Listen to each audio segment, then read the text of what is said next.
Para muchos, las casas de nuestros antepasados guardan la mejor fotografía de lo que fue la familia.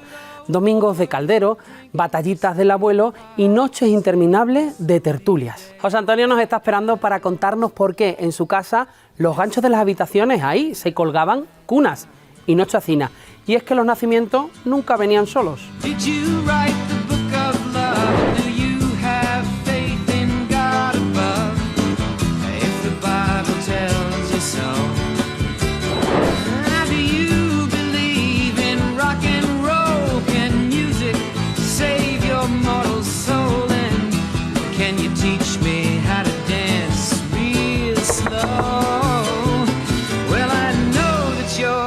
Muy buenas. Hola, buenas tardes. José Antonio, ¿qué tal? ¿Cómo estás, caballero? Muy bien. ¿Todo bien? Todo Oye, bien, todo perfecto. Esta es tu casa, Esta es mi casa, en Los Ibores. en Los Ibores, ¿Podemos conocerla? una de las zonas más bonitas de Extremadura. Pasad, por favor. I started singing bye bye Miss American Pie. Drove my Chevy to the levee, but the levee was dry. Them good old boys were drinking whiskey and rye and singing, this'll be the day that I die. This'll be the day that I die. Bueno, pues esta casa tiene bastante historia. Esta casa, yo lo calculo, soy el último que nací en esta casa, cuando la gente nacía en las casas. Yo lo calculo unos 120 años. Esta casa la construyó mi bisabuelo Antonio Corcho para su hija, para mi abuela Concepción, y a partir de ahí pues ha pasado, luego posteriormente pasó a mi madre y últimamente la tengo yo. O sea que hablamos de 4 generaciones de esta casa. Ha sido una casa muy vivida, muy querida, muy frecuentada. Esta casa era un bullizo siempre de gente. Yo recuerdo cuando era pequeño. Y bueno, es la casa, es el buque insignia de la familia, todo es el nexo que nos une a todos. Mis abuelos se llama Fructuoso Concepción. Eso fue, los padres de ella, de mi abuela, fueron los que la hicieron. Se la hicieron a ella. Posteriormente fueron ellos los dueños, ahí nacieron mi madre y sus 2 hermanas, eran 3 hermanas, y posteriormente pues la causa ya me quedé yo con ella. No nos tocó porque no la sorteamos, simplemente acordamos y me quedé yo con la casa. Bueno, pues estamos en la entrada, lo que aquí se llamaba zaguán. Y yo aquí el recuerdo que tengo de pequeño es de mi abuelo, Fructuoso, que era un hombre de campo muy trabajador, pero él no bebía, pero aquí sí se bebía con el secretario del pueblo, sí se bebía todas las mañanas, sacaban una botellita de vino ahí y sí se bebían 2 chatitos sentados en esta silla. Ese recuerdo lo tengo perfectamente, pero yo tendría 2 o 3 años, pero ese recuerdo sí le tengo. Bueno, esto es una cena, a mí me gusta mucho, la verdad es que como entrada sorprende bastante, queda ahí muy bonita. Bueno, lo que tenías a los lados, no sé si sabéis lo que son calentadores de cama. Aquí no había calefacción, entonces eso lo que se utilizaba era, lo llenaban de brasas de la lumbre, lo pasaban un poquito antes de acostarse por el interior de la cama para que estuviera más calentita. Es curioso, yo los he conocido utilizándolos. Aunque esta casa, la construcción que tiene, son paredes muy anchas, de piedra, de adobe, que en verano es muy fresquita y luego en invierno pues también es bastante, vamos a decir, templada, pero bueno, los inviernos, los que eran fríos, pues claro, son fríos.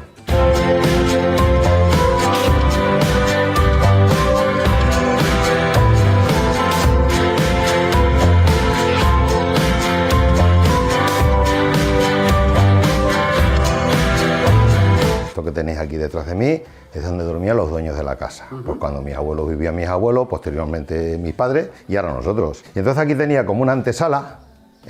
Yo recuerdo que aquí en ese cuadro de la Virgen, aquí era una casa muy religiosa, que mi abuela estaban siempre rozando el rosario, yo creo que era todas las tardes, y yo recuerdo aquí, pues eso, a mis tías, a mi abuela, rezando el rosario alrededor del cuadro de la Virgen de Guadalupe. Y este era el dormitorio principal, que es fresquísimo, o sea, aquí no había aire acondicionado, pero aquí en verano ya podía haber 40 grados que te metías ahí y vamos, estaba fresquísimo. Una característica, veis, que no tenían puertas. Sí, es verdad. O sea, las habitaciones eran sin puertas. La verdad es que no sé por qué, me imagino que sería una costumbre que se prorrogó en el tiempo y se hacían las habitaciones dormitorios, las alcobas, que las llamaban aquí, se hacían sin puertas. Luego otra característica, bueno, pues los techos abovedados. No sé si aquí les llaman, me parece, bóvedas árabes o algo así. Sí, es cierto. Por esta cuna hemos pasado todos, hasta mis hijos. Han pasado hasta los hijos de los nietos. Es una cuna que estaba ahí en la troje, perdida, ya había dejado de utilizarse y la descubrió no sé quién, porque en esta casa ha entrado todo el mundo de la familia. Aquí, en esta casa de la familia, todo el mundo tiene derecho a entrar cuando y como le dé la gana y cuando quiera. Qué suerte, ¿no? Eso lo hemos heredado de nuestros padres, de nuestros abuelos y sigue siendo así. Y esta cuna, pues efectivamente, la restauramos un poquito y la han utilizado todos, de las familias. Por esta cuna sí que yo creo que ha pasado toda la familia. Esos ganchos que hay ahí, esas argollas, ahí se colgaban las cunas y se movían. En estas casas que llegaron a vivir tres familias casadas. Fíjate. O sea, llegaron a vivir los bisabuelos con las hijas. Ha sido una familia muy unida. Por ejemplo, mi abuelo tuvo 3 hijas que podían haber estudiado. Mi abuelo, hombre, pues era un agricultor ganadero, pero que bueno, más o menos marchaba bien. Y no consintió nunca que sus hijas se fueran de casa. Y de hecho estuvieron viviendo con él. Mi padre trabajaba en otro pueblo y una vez casado tuvo unos años que tenía que ir y venir a caballo porque las hijas con su padre. O sea, es un dato, ha sido siempre una familia muy, en ese aspecto muy unida. Si hubiera una temporada de vivir aquí familias enteras en esta casa. Entonces yo me imagino que habría que aprovechar el espacio aéreo, ya que espacio horizontal me imagino que a veces escasearía. Yo sí recuerdo cuando era pequeño que esta casa era un bullicio, o sea, era un bullicio por aquí la puerta siempre abierta, entraba quien quería, mi abuelo en el corral, o sea, era la verdad es que ha sido una casa muy vivida y muy querida.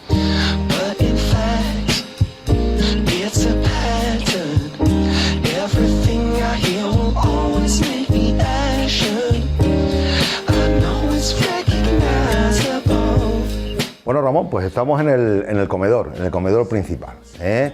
Aquí hay varias características, como podéis observar, las alcobas, los dormitorios, se llaman alcobas, sí, siguen siendo sin puertas. Aquí dormían, por ejemplo, en esa mis padres, con lo cual debo pensar que seguramente yo nací en esa cama y en esa habitación. Fíjate. Fui el último que nació en esta casa. Porque las camas son las mismas que entonces. Sí, las camas son las mismas. Las camas son las mismas. Mira, esta casa la reformé yo en los años 80 y más o menos lo que traté es de conservar la misma personalidad. O sea, lo modifiqué. No modifiqué nada de la estructura, hombre, arreglé el tejado, bueno, eso ya lo había arreglado mi padre. Pero la estructura de la casa, la personalidad siguió siendo la misma. Como veis, tiene un suelo curioso, el suelo es muy antiguo, el suelo hidráulico, que ya no se hace, o, vamos, no sé si se hará, pero me imagino que será carísimo y laboriosísimo. Y luego, bueno, estos muebles que tenéis aquí es el comedor, que son comedores de nogal, como veis es un tipo de madera muy labrada y dura y ligera, no pesa mucho. Y yo sospecho que esto lo trajeron de Talavera, porque por aquí, por el sitio más cerca donde lo comprarían, quiero pensar en Almoral, no creo que hubiera hasta tanto, quiero pensar que esto seguramente los compraría mi abuelo o mi bisabuelo en Talavera. I want a baby, I want to stay home, I want to be all alone. Y bueno, Ramón, pues ahora estamos también en una sala muy emblemática. Esto en realidad era la bodega. ¿La bodega? Aquí era donde se pisaba el vino. Fíjate. Mi abuelo tenía una viña y tenía un olivar, entonces hacía el vino, lo que llamamos aquí vino de pitarra, que es el vino el casero, que era el vino que se bebía. Entonces yo recuerdo esta bodega, tenía un recipiente grande y ahí se metían 2 o 3 hombres y a pisar la uva, y aquí es donde se pisaba el vino. Y aquí hay una cosa muy curiosa, aquí había unas tinajas enormes, que me imagino que se meterían antes de hacer las paredes, porque es que hubo que romperlas para sacarlas. O sea, cuando ya hicimos esta habitación, hubo que sacar las tinajas y no cabían por la puerta, o sea, señal que por la puerta no habían entrado. Claro. Entonces, ¿qué hubo que hacer? Pues coger unos mazos y romper las tinajas para sacarlas. Qué pena, ¿no? También. Pues pena, pero claro, ¿qué hacíamos? Para, digamos, echar el suelo y acondicionar un poco esta habitación. Pero esto era la antigua bodega. Y luego ahí tenéis también una radio. Y bueno, yo recuerdo cuando empezó la radio que eso fue un boom, eso fue equiparable a lo que hoy es el ordenador. Fíjate. O sea, imaginaros las veladas aquellas, que por otra parte también perdieron encanto, las veladas aquellas en la lumbre o en el fresco en verano contando historias. Yo me acuerdo que de pequeño me gustaba mucho escuchar, me quedaba embelesado escuchando las historias que contaban. Y ya cuando llegó la radio, pues claro, aquellas tertulias, digamos, se frenaron un poco porque la radio era, bueno, todo el mundo que tenía, todo el mundo que tenía, pues la radio fue una cosa que causó un impacto tremendo, como posteriormente fue la televisión, claro. Aquí han venido algunos arquitectos y decía que lo que más le gustaba de la casa, aparte de las bóvedas, era esta chimenea y el detalle de la ventana. The green plastic watering can for a fake Chinese rubber plant and a fake plastic girl.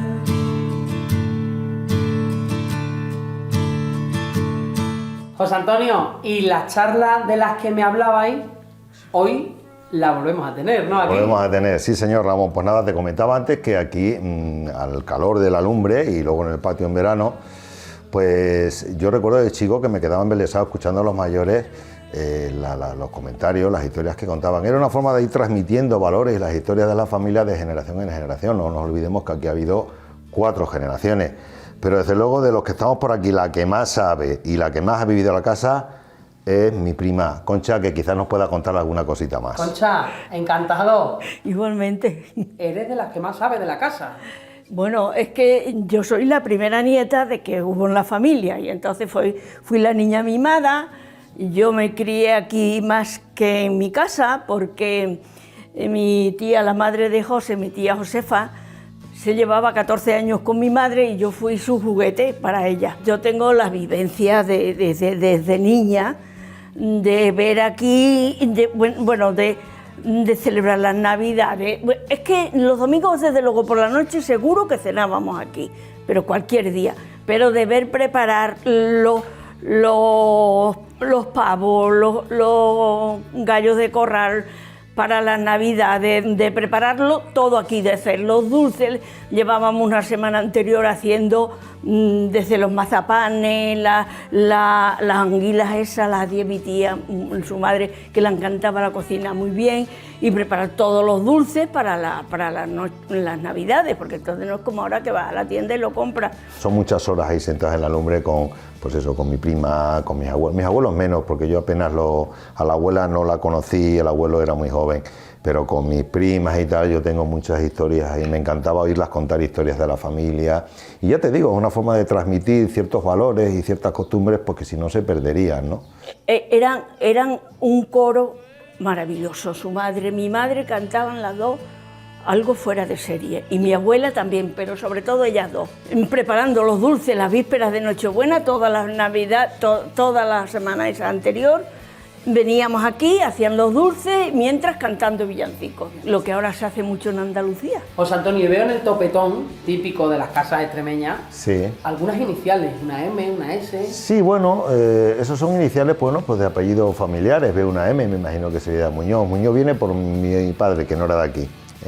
La S de Serrano, que sí éramos de aquí, y muchos aperos de ganado. Yo recuerdo ahí en ese corral pues de haber 8 o 10 toros ahí engordando, y el caballo, y en fin, ese tipo de cosas. Y todas las tardes veníamos a tomarnos un vasito de leche recién, del cubo de la que estaban ordeñando las vacas.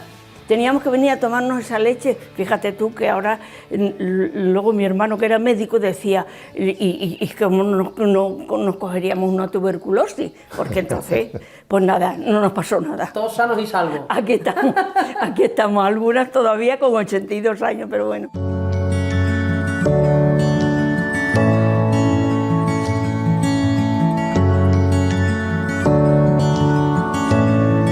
Y aquí, José Antonio, es donde estaban las vacas, los bueno, toros esos, ¿no? De lo que hemos hablado. Esto ahora lo llamamos patio, pero esto siempre se ha llamado corral. Corral. Y no nos olvidemos que esta era una casa, pues eso, de ganaderas, de agricultores. Y parte del ganado, no todo, pues estaba aquí. Esta parte, esto eran ahí los que llamamos tinados. Esto lo tiramos, pero ahí había, pues bueno, pues las caballerías de trabajo y demás. Ahí estaban los pajares. Esta es una zona, José Antonio, de las que más disfrutaste. Sí, ¿no? Yo, de hecho, cuando estaba por aquí, yo siempre estaba de ahí para afuera. Me acuerdo que ahí había un toro que estuvieron cebando también. En fin, no había esos árboles, esos eran habitáculos techados, en donde estaban los pajares, y abajo, bueno, pues había cuadras para caballos, caballerías y demás. Y luego, evidentemente, todo el ganado no cabía aquí, luego lo tenía mi abuelo pues en sus tierras, en sus cercas y demás. José Antonio, de verdad que ha sido un placer conocerla a usted, conocer la historia de esta casa, la charla junto a la lumbre, ¿no? Y esa buena vida que ha tenido esta casa con toda la familia, ¿no? Pues sí, pues nada, muchas gracias a vosotros por tener la sensibilidad de apreciar la casa. Nosotros la queremos mucho, y para cuando queráis. Gracias. Es vuestra casa. A José vosotros. Antonio, igualmente. muchas gracias. I'm glad you have been my friend in the time of our life.